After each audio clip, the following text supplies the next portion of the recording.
This is for the book lovers. Hi, I'm Nabwire, Hi, I'm Marcella. and welcome to Bookish Banter. Yeah, so on this episode, we're going to talk about Jackson Biko's drum. So, welcome. To So, Biko. cheers to Biko and cheers to his articles. Mm. Okay. Nice. Right. So, about drunk. So, what did you think about the book? I'm a huge fan of Biko's writing style. I really loves how he writes. It's basically like he's sitting across from you in the room and he's just telling you a story, like he would a friend. Yeah, that's from his articles, and I feel like he translated that into the book. And personally, that's something that I loved. Only for the book, there was the different POVs because you'd find that his main character, whose name is Larry, so we were in Larry's head. So it's like Larry is telling us his story and his thoughts. So we are part of his conversations and we are part of what is happening in his mind.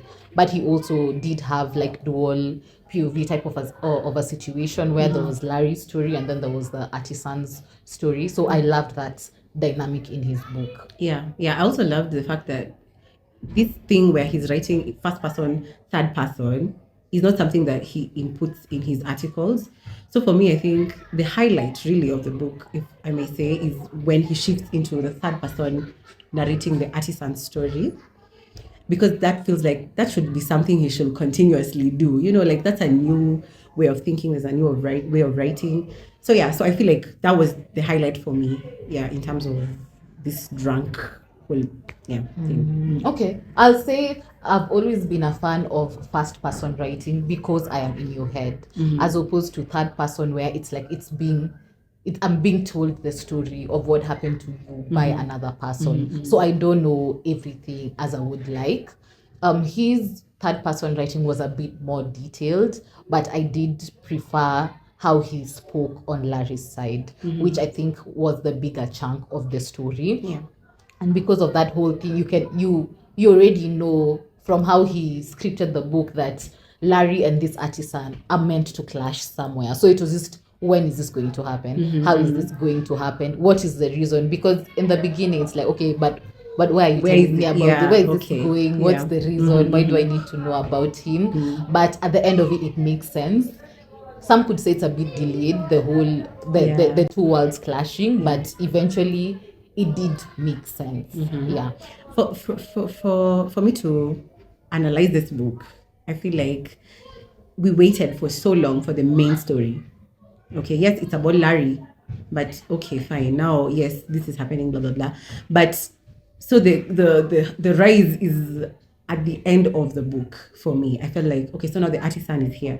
All of that story from when he started about Larry's life, the dad, to the artisan, the kid, the accident, should have been just like maybe one chapter, in my opinion, because it was dragged. It started well with introduction and whatnot, and then it slowed down. It just went on a dive. Let's wait. Let's just wait. Slow, and then now it just short. And I felt like that one, it didn't work out for me at all. And I'm not being biased, but I like Biko and I like the book, and I like his writing, but this one, no, it just did not work out for me at all. Okay. I absolutely love, because just to give context, the book has a lot of heavy topics, as the name would suggest. Yeah. Drunk, so it's about alcoholism. Alcoholism. It touched on parental relationships that kids have. It touched on adulting, basically. It touched on infertility and trying to have a child issue. And So I felt spirituality like, as well. yeah, in a very small book, Yeah. he did tackle a lot of big topics in a very light manner. Like his what's it, like the main purpose of the book, like what's the word, like the result of the book, like the conclusion wise, like what he was trying to get you to see, he achieved it so well and so lightly. Like you got to understand, okay, alcoholism, where is this coming from? Why is he struggling with it? Yeah. How did he get introduced to it? Why it's not easy, as you'd say, you know how you can tell a person just stop. Like you're just Yeah. stop. It's not as easy. So he was able to portray the battle that he had with alcoholism. He was able to tie it to, okay, this is rooted to his absentee father. This is rooted to feeling not wanted. He was able to tie so many things together in such a small amount of time so well, and also make it a bit comical, because Larry is not a bad person, so you can see there's good things about him, and he was also to some extent really self-aware that, listen, I'm This a is what shitty is boyfriend. happening. Yeah. Listen, I treat this women Yeah, terribly. yeah. I know it. She left me. I know why. I accept it. So it also showed us like adult relationships and him recognizing how he's the short end of the stick. He's a terrible person. And also on the other side of the artisan, you can clearly see that this one child that they did have, how they struggled to get this one child, how it was sort of a struggle to accept it, struggle of provision. So on my end, he was able to tackle so many big topics at the same time. The ending was a bit sort of anticlimactic because it sort of leaves you with a question. So, okay, Biko, should I call you? Tell me, what does this ending mean? In the context of cliffhangers, really, this one I don't think was let's go and find out, or we're waiting for book 2. No, it was go sort yourselves. And I feel like maybe he did that like Was it intentionally. intentional? Like so you can sit and think while you're somewhere at a corner, okay, what did he mean? Because it opens it up for conversation. Like, okay, that's what Did you the think. guy die Yeah, or this is what not? I think. I think he died. What do you think? I think for many people, because also considering the reviews we've seen, people are like, oh, why did it end like that? I feel like many people wanted it to have like a suspense of some sort. Suspense of, you've taken us to a place of, so maybe he would have said something about Larry and not necessarily left us hanging with him going to hospital, but he would have said something and then now drop us. But there was nothing. It was, he was going to hospital and the baby woke up. That's it. I feel like, in a cliffhanger kind of context, that is not necessarily a good way to drop your listeners or audience, But in hindsight, looking at the storyline, and also if you read his actual review of the book, he says that he wrote this book within one day. Okay, he finished the book within one day in some lodge somewhere, and he was drunk. So now, if you actually look at it in that context, you'd be like, okay, maybe it was just rushed. Okay, maybe. Like it was just rushed, and he just wanted to be comical again. Like, you guys sort yourselves, and I'm gonna end this book here, and I'm gonna sell the book now. And I actually love that about him, because it's a book. At the end of the day, you'll either love it or hate it. But he was able to communicate what he wanted to communicate at the end of the day.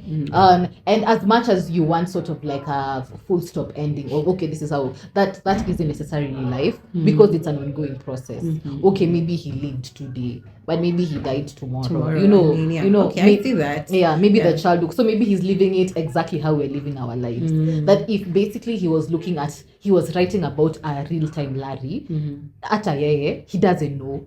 Even me as Biko, I don't know what happened to Larry. So I'd like to know as well. So yeah, we are all wondering. Like what? Yeah, the only person who knows is the liver of the life, who at this point is Larry. And even Larry himself doesn't know. Doesn't know. Yeah. He's like, okay, fine, I woke up or I'm asleep. Or because he had that whole the alcohol was introduced to him by his brother. Yes. Then now his brother was so easily able to like let go. But there was a dash, like, granted the book is short, but then there's a dash between that context of the brother Jeff leaving alcohol, and then now Larry now being the drunk. Not really, because like just because I introduce you to something, we don't have the same willpower. So in your opinion, then we don't need this whole context happening in between Jeff leaving alcoholism and Larry taking up. I don't think Jeff was an alcoholic to begin with. I think he just drank a lot. Again, coming back to the whole point of willpower, just because we're doing the same exact thing, I can choose to stop today and stop completely, and you can have just a struggle with it. Yeah. Okay. So for him, he had a bit more control, maybe because he was a bit older and he introduced it to his brother when he was extremely younger. Okay, not extremely. I think he was He was like in in high his school? teen. Yeah, in his teens. So for him, he even said, I'm at a bad place, and I acknowledge that I'm at a bad place. I'm trying to figure out my life. So for him, he's those people who I know, I know I'm treating you badly as my girlfriend. I acknowledge that. He's So it's up to me. just a shitty person, and he Yeah, knows. so it's either you leave me or I will leave you one day and I will go and be with the woman of my dreams. Same concept with, I know I'm drinking a lot. Yeah. I know I'm not doing anything with my life. I live at home with my mother. I'm not paying any rent. I don't have any bills. But once he was ready to, so he change, stopped just and he was stopped. like, yeah. So for him, he can drink again because it wasn't a struggle for him. He was overly drinking, but I can't say he was struggling with alcoholism. Okay. Whereas his brother, he started it to sort of appease his Larry was doing it to appease Jeff. Like, okay, we're hanging out as bros and everything. Yeah. And then from there, he just continued because he liked the feeling. And then he was really struggling with the whole dynamic of my dad let's talk doesn't about want that. me. Let's talk about daddy issues and work. 8 to 5 corporate is not easy. Exactly. Yeah, so like we can see how him shifting from, okay, it's just a hobby, which normally is just how alcoholism goes, It starts with social drinking, Let's 1 or 2 drinks, about that. Let's just sip this because, just because. Because we can, why not? And that's the thing. It just begins with that one drink. Then it goes to like, yo, Chantal, let's do this. Oh, Nelly, let's do this. Oh, Kemani, let's do this. Now we all meet together. And 2 or 3 months later, we are all occasionally drinking socially after work. And then now it comes to, oh my God, I have issues. Let me just drink. It makes me feel some type of way. That's how normally as the youth, if you ask so many people, that's how we become alcoholics. Yeah, but that's the thing with like alcoholism and struggles. At the end of the day, it boils down to self-awareness and willpower. For sure. Because for me, I can drink 4 glasses and I'm okay.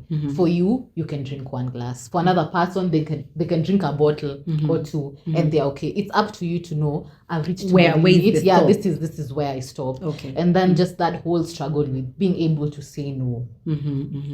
Just because I've offered, let's go out after work, and I said I'll pay. Do it once or twice. But if you're doing it every day because you're depending on this person to pay, then you're also now not able to control yourself because now since they're paying, they're always dragging you along, and now you're never able to say no. And this person who's even paying can literally even have a glass and they say, okay, I'm good, I'm gonna go home. I can be tomorrow. Me namkia job. So are you, but why are you not stopping there? Because nobody's ever going to come and tell you, maybe I need you to stop, especially in the initial stages when it doesn't look like a problem. Until it's too late, you're failing in your job, you're not paying your bills. Then now you can see what happened to Larry now. Exactly. So for him, because he was just actually purely out of boredom. I wouldn't necessarily say boredom. I think say that he was just struggling with the issue of not, because he felt like why couldn't my father pick me? Okay. All along he struggled with that whole why doesn't my dad want me? What is wrong with me? Why am I not wanted? The whole thing. And he was sort of focusing on his problems and not realizing his brilliance, because he had a brilliant mind. He was good. Sure. I mean, he was clocking like numbers and whatnot. He was good at his job. He was literally summoned up by the boss to get a promotion, and this guy literally forced him to take this promotion. So with the promotion comes more money. So now you don't even need people to pay for you. You can pay for yourself. So even I can see that probably him being on the lower floor was giving him a way of not thinking about daddy issues. That's why he was even winning. Yeah. Because I'm closing deals. I'm always talking to customers. I'm always talking to my colleagues. That one gave him a way to. And now he's now promoted. So now he has to deal with the issues in his head. And so now he does not have any way of like handling daddy issues. So now he falls back into a cycle of distraction. And I think it got worse, not necessarily because of the promotion, because even while he was down like under before he got the promotion, he did have like the social people to drink with. But now with the promotion, whether or not he took it, he never got back that whole love that he wanted from his dad. It's like just wanting somebody to tell you. Do you think it's "I see validation he you." was looking? Yes. He did not get that validation of his dad like recognizing him or just being like, you know what, I'm sorry. Because just because you're grown and an adult doesn't mean you don't want that good job. Yeah, That like a that tap whole on the praise, that shoulder, recognition. for sure. And he really wanted, he was yearning for this from his dad and everything. Even like he went to see his dad when he was turning 30. Yeah. 30, he's On that day, they were accomplished. supposed to do Yeah. like a birthday dinner or He literally something. just wanted like a lunch, just to sit down, let's talk as Yeah. men now. You know, not necessarily anything. I just want a bit of your time. And the fact that he was so nonchalant about it, now the dad, and he just said no. But then I have an opposing opinion on that. I'm like, maybe we look at our parents like they are, what's this, like gods or supernatural beings, you know, but they are going through life, you know, like there are people who are trying to discover what it is about life. It's clocking into work, it's getting money, it's making sure like my baby is going to school, it's, you know, they have a system going. And maybe I feel like it was a bit unfair for Larry to sit back on that specific day that he had gone for the birthday. He's thinking, oh my God, my dad has never been here for me, but this is the one time I want to be with him. But I feel like maybe he would have given him a chance and be like, okay, so I can still wait up to a certain time, maybe even 12, okay. And once you're done with whatever, let's go for dinner. I don't. But I think the dad also was. He told him come tomorrow. So for him, that was the rejection. I don't feel like the dad even knew that it was his birthday, to be honest. Yeah. I feel like this is something But do you just think that skipped his mind? Yeah, and it's okay. Like if things skip your mind, even if they're important, like sit back and be in daddy's shoes. For example, he has so much to do. He's running his own company, but I want him to see me. I feel like that's a bit too selfish. You can give him some grace, like some more grace in terms of, let me just chill.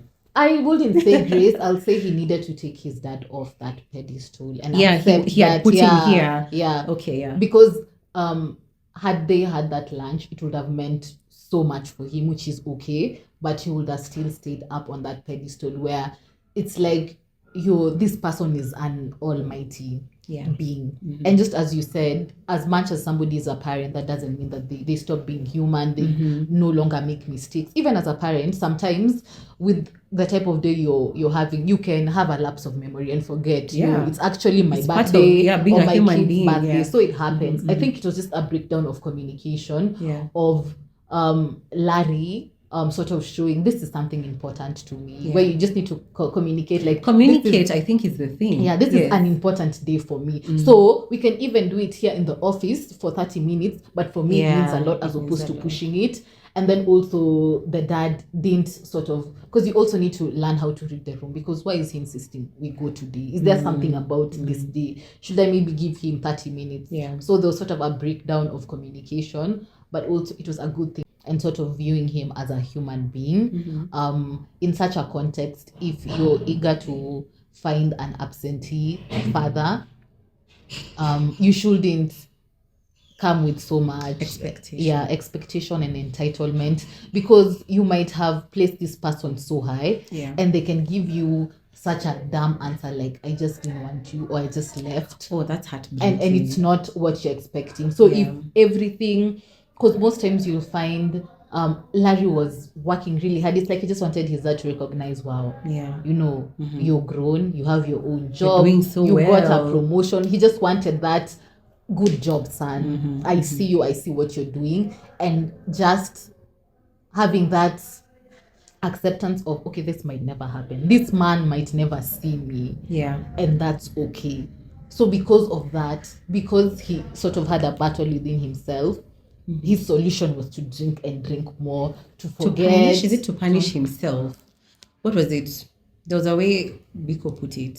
He was drinking to do what? To evade the feeling? Yeah, I think also just to not live in this reality that he's in right now, to be somewhere else. There's usually this thing of life, of perspective. Perspective.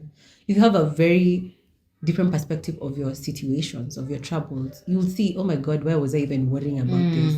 I wish Larry could have, okay, of course it's a book, but it works for other people out there as well. Like, I wish someone can sit back and say, okay, I have a job, I'm doing well, I can get any babe I want. My mom is doing well. There's only this one factor in my life, Yeah. which is my dad. Exactly. He's also doing well. So, I mean, what's all this? Like, we didn't struggle when we were kids. Yeah. A change of another thing, perspective That's would another thing elevate him from so much. so much. That's another thing that boils down to self-awareness. Mm-hmm. Also of not blaming yourself, because sometimes you'll always think, what is wrong with me? Why doesn't my father want For me? sure. Mm-hmm. When it literally doesn't have anything to do with you, It's yeah. an individual battle for him, Mm-hmm. and they need to face their demons. Yeah. And sometimes they don't face you because they're also not good enough, or they really don't have the answers that you seek. Because you're asking, why did I leave? It's not even a you thing. Yeah. Either I'm a deadbeat, I don't know. I was also struggling with something else. Exactly. So just not attaching your self-worth to an absentee situations. parent. Yeah. Just being and being in that space where you can actually acknowledge your wins, because I feel like it's something you have to actively set your mind to acknowledge. Okay, because sort of weighing the pros and cons. Yeah. Because you'll not always win in life. Everything won't always go well. But just taking time to acknowledge what is going well. Because I have a mother who's alive. I have a brother who's there for me. You know, the brother would would leave whatever he's doing and come and pick him from some dingy place. And can you even? And he's drinking. And like the babes that he was dating were really struggled and were really present in like his really. You can see he always pulled amazing babes who are there, like, you know, yes, this is a good, like, and they have great conversations even. Yeah, and they were mostly seeing like his potential. They can say this guy can be a great guy, but he just kept failing over and over again. And it's not that he wasn't self-aware, because he also knew He got he could say that, listen, I'm like this. This was a good babe, and Yeah. this one was a good I one, mean, and this Tina, one was a good one. Yeah. Okay, not all of them, but like he could acknowledge that, yeah, I'm the one who Yeah. didn't do right by them, and now I've lost them. Yeah, you can see him actually, especially when he went to rehab and came back. You can see that aspect of him, you know, telling himself, oh my God, I'm disappointing my mom. I feel so bad about this. But I seem to not stop drinking, because he relapsed almost immediately. And he kept on telling himself, I can't do this. Yeah, I don't want to do and this. he was really struggling with it, because even when the boss sort of gave him a warning, like he's receiving the warning. Yes. He's seeing what this is doing How to him. it's going down. And he still cannot do it. When his brother tries to talk about him, he sort of perceives it as a lecture, and sort of sees his brother from a, you feel like you're mightier than, you feel like you're better You're than attacking me yeah, now, because you are easily able to stop. To move on. And now for him, he just couldn't. And it gets to the point where you can't control it as much as you think, because most times you'll say, but if I want to, I can stop. I just don't want to stop right now. Yeah. But when I want to, I will. I can. Until you cannot function without the alcohol. Look at him shaking. Yeah. I mean, He has a good job, and he can see himself just no longer interested. He he's doesn't not even doing- show up at the office anymore. Like, he just stops. Anybody can call him and he will immediately leave the workplace. And the only thing that I think pushed him to wanting to stop is him causing the accident. Yes. Somehow, yes. That's something that made him like Think reevaluate about everything and things. say, okay, maybe this isn't the best place. But yeah, And the nightmares. I feel like all of us, we have reached a point in our lives, rock bottom. And you know, it's easy talking about it here now because we've read the book, we've been in the scene, in the Nairobi scene of drinking. We have been there with our friends. We know how it's easy to just fall off the wagon. But then it's difficult because we've had conversations with therapists, we've had conversations with alcoholics. It's not easy to move from this place of dependence to now I'm thinking about my job, or I'm thinking, sometimes you're just like, I don't want to think about this work anymore. yeah. Right? But I think that the thing with it is with alcoholism or with any drug really that you're abusing is because you're avoiding to face something. Exactly. And until you're ready to face this particular issue and accept that facing it might not go the way you want it to, you'll not be able to, because this is a drug. You're just doing it to sort of put this thing on pause, on hold, or forget. It's still gonna eat you anyway. Yeah. So for him particularly, it was the daddy issues.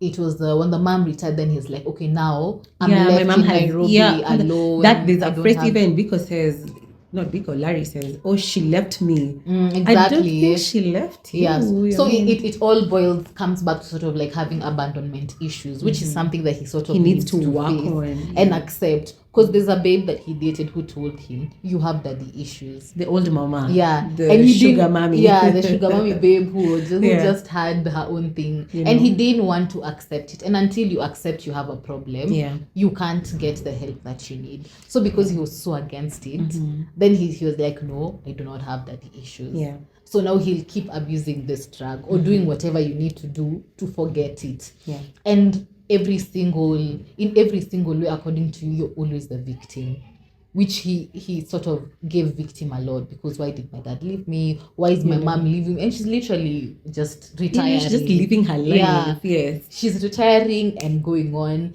And then also, until you're pushed to the corner, you don't recognize how people really show up for you. Yeah. Because people did, like his brother showed up for him, his mother showed up for him. Constantly, it's the effort. Like the guy actually is flying all the way back home. And I thought that was very odd. Like, because where are you flying from? Also, like, why are you guys flying so much? Do they have that kind of money in this story? Yes. I mean, okay. Honestly, Larry was doing well for himself. As a bachelor, he was doing extremely well for himself, because whatever salary he was earning, it was tripled. Comfortable. Yeah, he was doing really well, exceptionally well for himself. Because if you don't have like all these other responsibilities, because his mom, he wasn't the one who was providing for the mother, so everything that is his is his to do whatever he chooses to do with. So I feel like he was very comfortable. And the good thing is Jeff actually supported him 100%. What we lack in this alcoholic shenanigans, which is a big problem in Kenya, is community. You lacking to understand that my friend is here to help me to become better. So everyone is victimizing themselves because of their experiences, because of their life, because of what. I love how Biko brings it out. I love how he brought out alcoholism as a main factor. The way you were saying, the way he was first person narration on Larry brought us to how is he thinking? How is 1 + 1 = 2? Why is he deciding to do ABC? And it's good because most people judge alcoholics because of their choices. But now you can see it's something he's struggling with. He just doesn't know how to handle it, right? So like in the long run, I feel like community is important, and maybe people will understand drunk differently from this, and people will be like, oh no, but yes, alcoholism is a big deal, but Larry would have done better. But you can see he's not a person who's struggling financially, right? And many people are alcoholics because also they're struggling financially.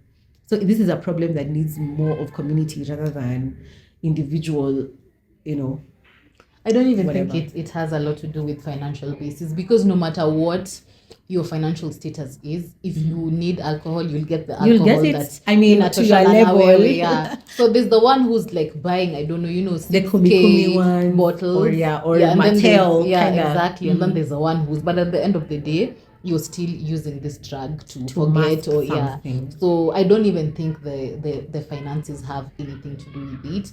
And in regards to community, it's for Larry specifically, when he, after the accident and he went to rehab and he came back and he moved in with his mother, the thing with that, you need to find a community that does not abuse the alcohol. Drink, yes, because relapsing is so easy. Until you get, because there's people who've stopped one drug or another, but you sort of need to isolate yourself from a certain group of people who use it until you have that willpower to say or sit around people who are drinking and be okay with your water or your soda, and you're okay, and that means a lot. So until you get to that place, you need to sort of separate. And the thing is, everywhere, especially in the Kenya that we live in, this sherehe, that's our culture. you need to find that.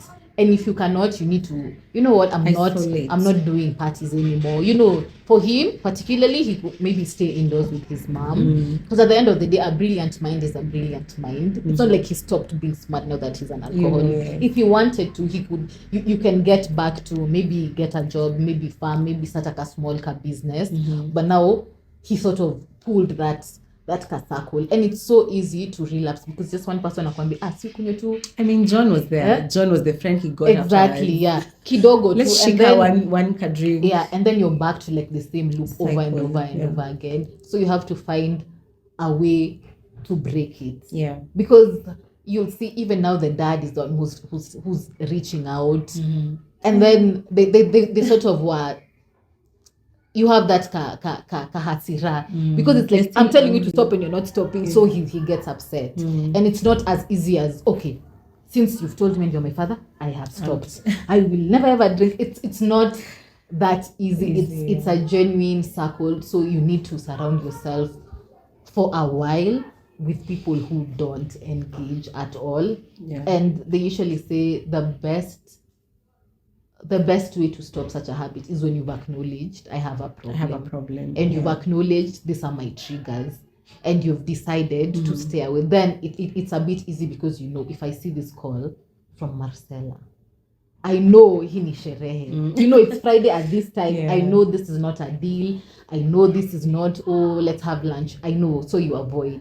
You know, you can say no. Yeah, you can be able just because the power of no is a strong thing. And the same way some people have the tongue to convince you something that you didn't even. You were there. I'm like, right outside your gate. They'll come for you. They will provide for you. Yes, they'll give you a whole plan for like 2 weeks straight. They're like, after that, tufike hivi. After that, tufike hivi. Like, we're going to pick these babes from where? And there's no rest. And then for them on Monday, they're looking sharp.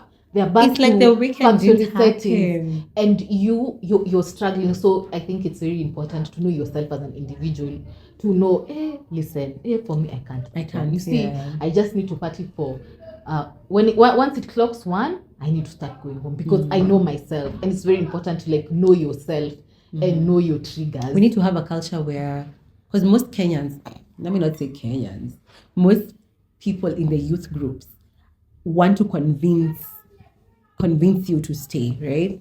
So let's, we're saying like this guy who's drinking Sana needs to say no.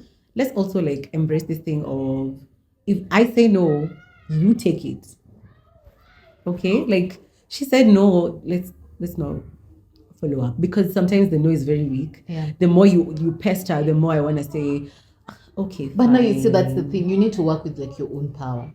And just say, like, I need to. Don't even have the power. Like, so just say no or walk away, because that person who you're waiting to acknowledge and big up, oh, you're saying no, good job.